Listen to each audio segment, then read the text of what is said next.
Olá, meu nome é Fabiano Góes e esse é mais um vídeo da série de dicas rápidas sobre Kotlin. E hoje eu quero falar um pouco sobre Properties e Fields. Então, para começar, eu quero seguir o exemplo da aula anterior sobre classes. Se você não assistiu, entre aí no canal e procure o vídeo sobre classes, onde nós criamos uma classe de exemplo chamada Person. Então, seguindo o modelo da aula anterior, eu vou criar uma função chamada main, que é onde a gente vai testar as coisas. Então, perceba que a partir do momento que eu crio essa função com essa assinatura, com esse modelinho, já aparece um playzinho onde você pode testar. Então, a assinatura é fun main. E aí perceba que aqui já apareceu um playzinho aqui. Seguindo o mesmo exemplo, só recapitulando, então estou criando uma instância da classe Person. Mais uma observação aqui, não precisa da keyword new. Então, o nome da classe, abre e fecha parênteses, é o construtor da classe. Então, a gente está criando uma instância e aí, logo em seguida, eu vou printar isso. Apenas com isso, se a gente executar, ele já printou aqui a referência da classe. Como a gente não tem uma representação de string para essa classe, ele printa a referência, ele leva o nome da classe e um número aqui de referência. E aí, seguindo também o mesmo exemplo anterior, eu vou criar um construtor primário e vou criar dois parâmetros.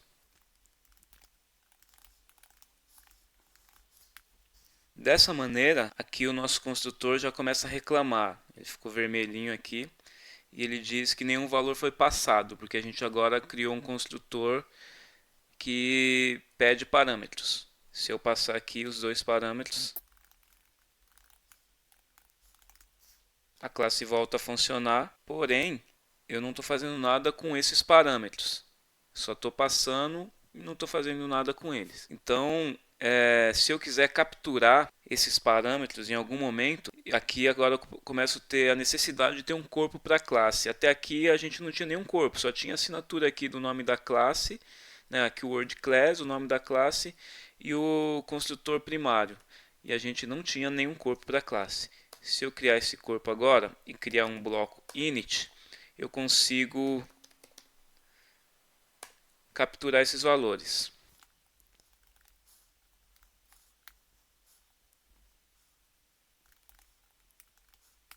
Executando novamente. Aí, ó, aqui tem um ponto interessante, porque eu instanciei a classe e depois eu printei. Então, perceba que antes de eu ter printado a classe, ele exibiu aqui, ó, o que eu criei no bloco init. Isso quer dizer que esse bloco init ele é executado no momento da construção da classe. Então é como se ele fosse o corpo desse construtor primário. Se eu aqui, antes de exibir ou depois de exibir, pegar a minha instância, né, dessa classe e der um ponto, você vai ver que a gente não tem acesso a esses parâmetros, porque eu apenas criei parâmetros, eu não criei propriedades. Esses parâmetros estão sendo printados aqui no bloco init e eu não estou mais fazendo nada com eles. Eu não estou dando um acesso para esses parâmetros. Então imagina que eu quisesse que esses parâmetros virassem propriedades com acesso à escrita e leitura. Então eu poderia vir aqui antes do nome e colocar a keyword var. Se eu vier aqui agora, eu tenho acesso a esse atributo. A partir desse momento ele virou um atributo, ele deixou de ser simplesmente um parâmetro do construtor e passou a ser um atributo. E agora eu posso passar valores para ele. Eu vou alterar aqui e agora eu vou printar o atributo que eu acabei de preencher. Então perceba que ele alterou o atributo. Então, o que eu tenho aqui, ó, como exemplo? Eu tenho o acesso ao atributo de forma escrita, né? O acesso à escrita e aqui o acesso à leitura. E perceba que o last name ele não aparece aqui, ó. Se eu der um Ctrl barra de espaço, eu não tenho acesso a ele. Eu vou colocar aqui ele como val, relembrando a aula anterior. Então a diferença entre o var e o val é que o var, quando você cria uma variável ou um atributo do tipo var, você está dando acesso à escrita e leitura. Quando você cria do tipo val, não do tipo, né? Te cria um atributo que recebe essa keyword val, você está dizendo que esse atributo, essa variável, vai ter acesso apenas à leitura. Então esse é o conceito de mutabilidade e imutabilidade do Kotlin.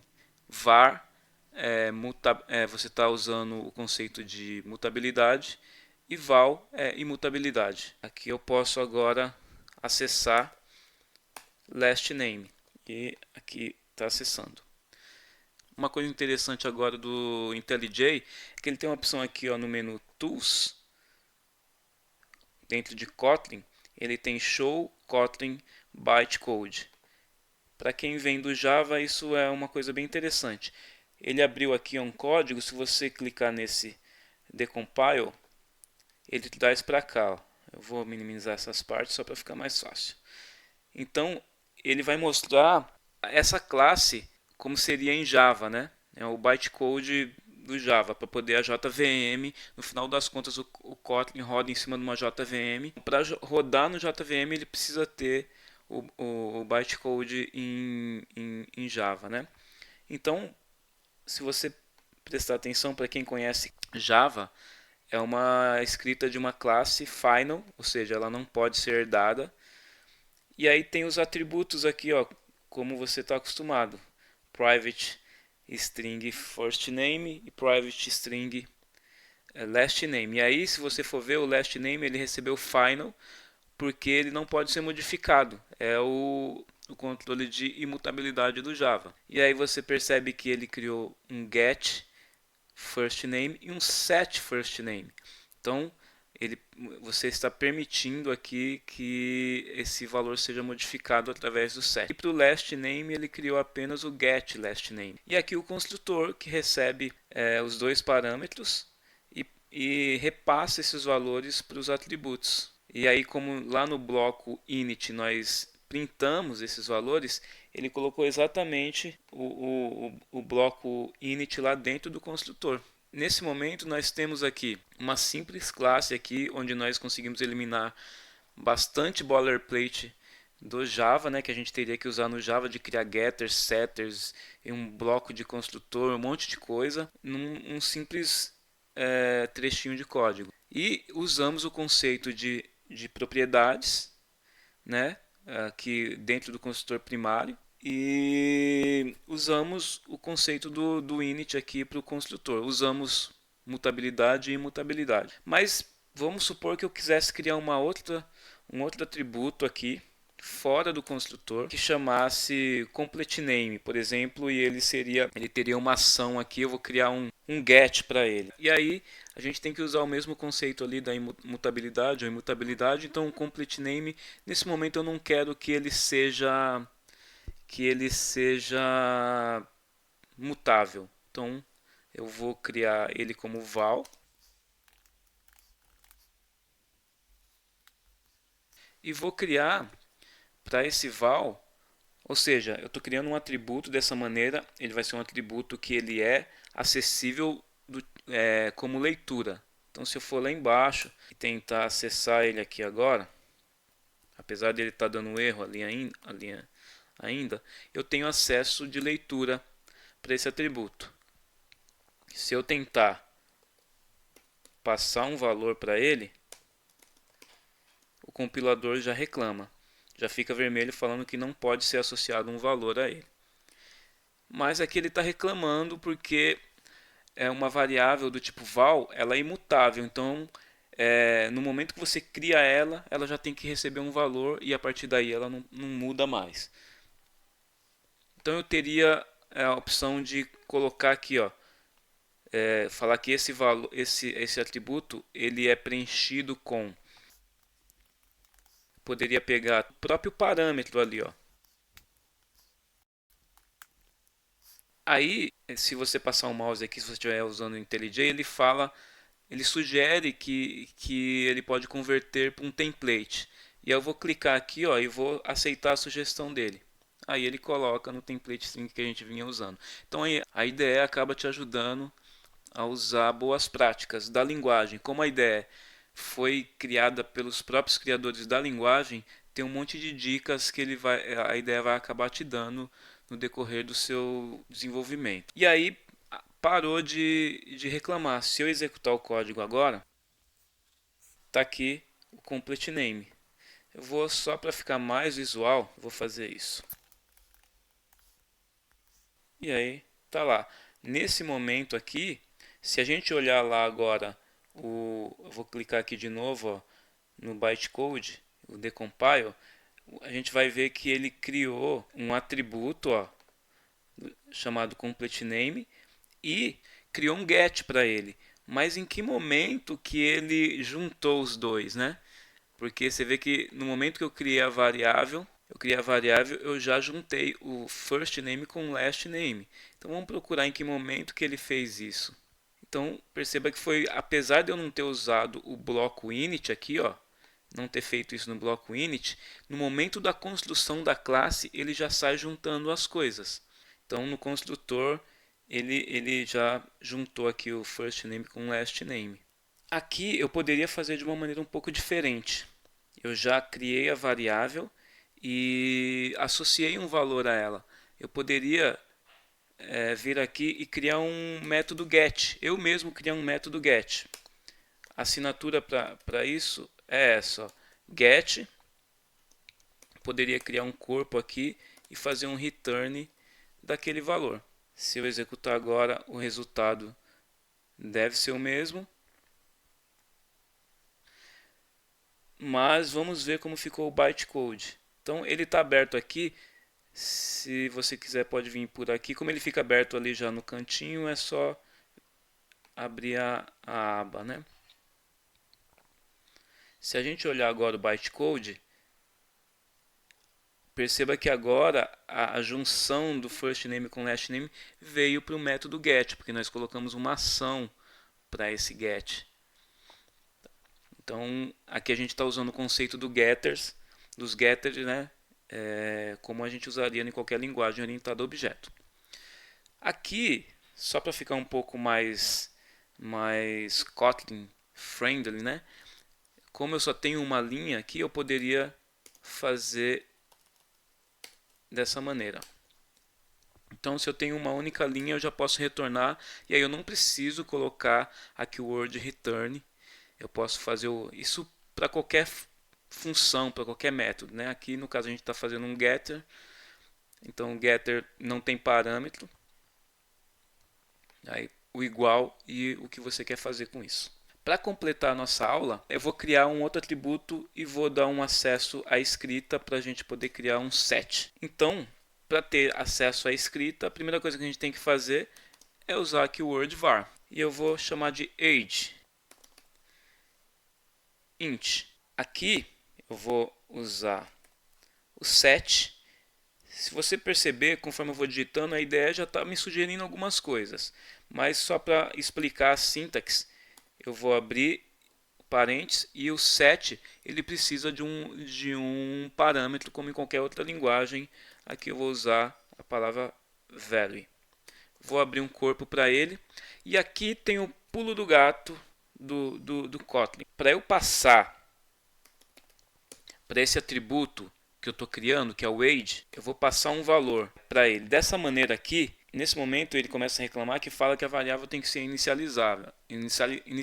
Por mais que ela tenha permissão de escrita, qualquer variável no código ela precisa ser inicializada. Então eu posso vir aqui, como ele é um age, eu vou deixar como 0. E aí ele não reclama mais. Porém, se eu executar isso agora, vou fazer age recebe e eu vou executar. Então, aqui, se você olhar, para quem vem de outras linguagens, provavelmente já passou por esse tipo de problema, que é o Stack Overflow. Por quê? Porque eu estou criando um set para a variável age e eu estou passando o valor para ela mesma. Então, o que acontece? Eu passo value para age, ele entra de novo no set, passa value para age, entra de novo no set e fica nesse loop. Para resolver isso, o Kotlin criou um backing field chamado field. Então, ele sabe resolver isso. Uma vez que você passa o value para esse field dentro de um set, ele atribui esse value ao atributo e no momento do acesso ele vai estar visível sem entrar num Stack Overflow. Tá lá, age. Aqui eu quero só dar uma dica de IDE agora, tá? Eu vou apagar aqui e para finalizar vou dar essa dica. Uma vez que você cria essa assinatura, se você aqui seguindo a dica da IDE, eu vou clicar nesse íconezinho ou Alt Enter, como ele está sugerindo ali. Ele dá a opção de adicionar Getter e Setter. Eu vou usar essa dica dele. Ele já cria um bloco aqui, ó. E aí, aqui a gente pode usar o que a gente tinha, como a gente fez ali anterior, e perceba que ele vai dando umas dicas, ó. Como aqui o return é o próprio age, ele vai dando algumas dicas. Olha lá, ó. Ele fala para eu trocar para o field, que é o que a gente usou, tá vendo? Replace with field. Só que aí eu não preciso do this. E aí ele vai reclamar lá em cima, ó. Se eu der Alt Enter, ele fala que precisa ser inicializado, como nós fizemos anteriormente. Aqui eu tenho que passar esse valor. Se eu fizer age recebe value, ele e der um Alt Enter ali, ele me dá a dica que eu posso trocar por pelo field, pelo backing field ali, ó. Aqui, ó, seguindo as dicas da ideia, ó, perceba que ele está sublinhando ali, ó. Ele fala que é redundante, por quê?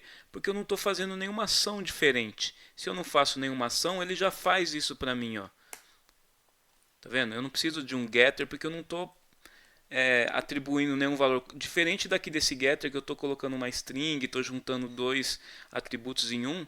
Como aqui eu não estou fazendo nada, ele já me fornece um getter para isso. Então eu não preciso criar um getter para fazer exatamente como ele sabe que deveria ser. Esse é o tipo de boilerplate do Java que ele começa a tirar para a gente dentro do Kotlin. Aqui ele também está sublinhando, ó. Ele também está falando que é redundante, porque eu não estou fazendo nada, ó.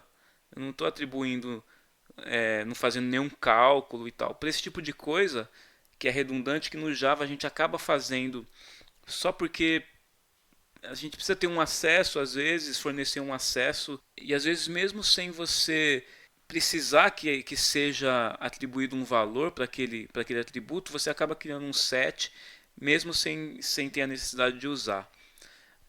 Acaba sendo uma má prática, né? Então ele começa a te dar dicas de boas práticas aqui. E eu vou seguir a dica dele, vou remover o setter redundante. E aí, ó, como ficou. Um simples atributo do tipo integer, ele fala que ele fornece para mim já o getter e o setter, por ele ser var. Se a gente for lá no bytecode, mais uma vez, vamos ver se ele criou mesmo.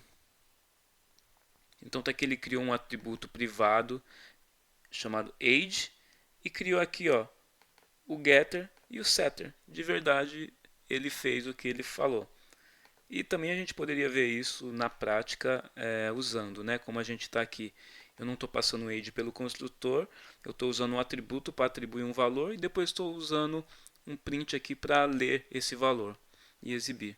Então, o que eu queria passar na aula de hoje é a maneira que o Kotlin trabalha com os atributos e reforçando mais um pouco do construtor primário, o bloco init e o conceito do mutável e o imutável do Kotlin, que é muito forte na linguagem. Eu queria dizer que se você está curtindo essas dicas, me ajude a divulgar, se inscreva no canal, às vezes você está assistindo a aula, nem é inscrito no canal, se inscreva no canal, compartilhe nas suas redes, ajude a divulgar o canal e essas aulas, assim a gente cria uma corrente de compartilhamento de informação. A ideia aqui não é de forma alguma dizer quem sabe mais ou quem sabe menos, a ideia é simplesmente compartilhar o conhecimento. Como eu tenho estudado um pouco de Kotlin, eu venho do Java e estou estudando um pouco de Kotlin agora, eu quero simplesmente compartilhar o que eu venho aprendendo, o que eu venho achando interessante. É só uma forma de compartilhar o conhecimento, beleza? Então dá uma força, clica no joinha,